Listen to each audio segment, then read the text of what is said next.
32 центнера с гектара ячменя и 40 центнеров с пшеницы. Такой урожай показало предприятие Алханчуртское. Достичь хороших результатов удалось за счет правильного ухода за клубнями, своевременного внесения удобрения, соблюдения всех агротехнических норм. Глава региона Махмуд Али Калиматов подчеркнул, что важно поддерживать работников сельскохозяйственной отрасли, поскольку они делают важное дело. Каждому работнику, комбайнеру, трактористу, вот все специалисты, которые участвуют в посеве, потом в последующем ухаживании и в уборке, вот,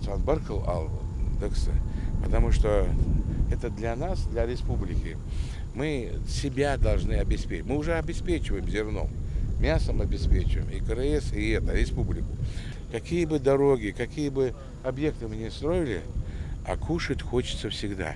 Это очень тяжелый труд. Несмотря на погодные особенности Малгобекского района, а летом здесь преобладает полузасушливый степной климат, аграрии ожидают хороший урожай. Общая площадь пахотных земель предприятия составляет более 8 тысяч гектаров. Его руководитель Рустам Костоев рассказал Махмуду Али Калиматову о том, как устроен рабочий процесс. Глава республики поинтересовался, справляются ли работники, хватает ли им техники и оборудования. У нас задача понизить цену. Для чего мы у сельскохозяйства обращаем много внимания, даем семена, там, да, даем удобрения, даем гранты, да, субсидии. А для чего это? У нас мало люди зарабатывают. Хватит корма? Ну, на 500-700 голов хватит. На 500-700. А денег содержать хватит где-то? Содержать места нету. Надо строить, да? Да. Может быть, вот конкретно выбивать вот эти субсидии на, если он расшириться может, стабильное хозяйство, надеюсь, ну пусть он не 700, но он бы до 300 довел бы. Если бы ему дать бы... До 300 он не так доведет. Нет, чтобы у него коровник был, да, база была. Он ремонтирует старые коровники, сейчас ремонтирует.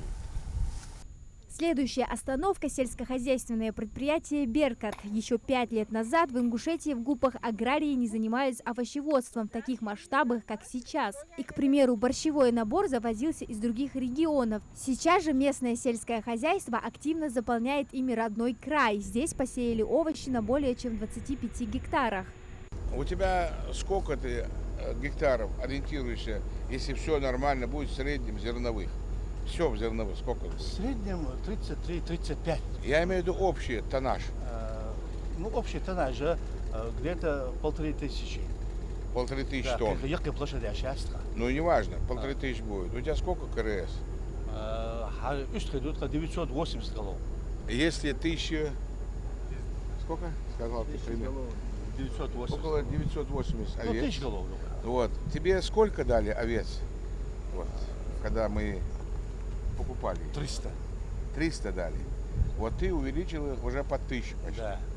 Вот молодец. Глава республики также посетил одно из ведущих крестьянско-фермерских хозяйств региона с колоритным названием Булгучева Леля Мурцаловна.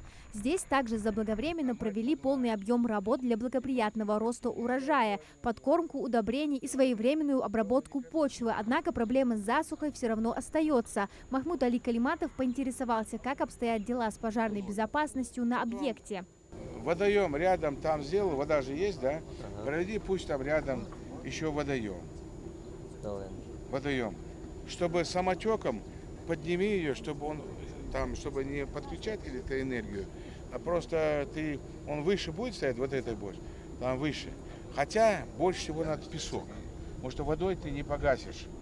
Глава добавил, для того, чтобы добиться успехов и получить обильный урожай, нужно усердно трудиться, правильно распределять результат своего труда. Именно таким фермерам нужно всячески помогать. Уже сейчас сельскохозяйственные предприятия готовятся к предстоящему году. Уборочная кампания ожидается масштабной. Аграрии ждут от урожая этого года хорошие показатели. Подводя итог инспекционной поездки, Махмуд Али Калиматов напомнил, что при возникновении трудностей региональный Минсельхоз и правительство готовы оказать поддержку, в том числе по части семян и удобрений.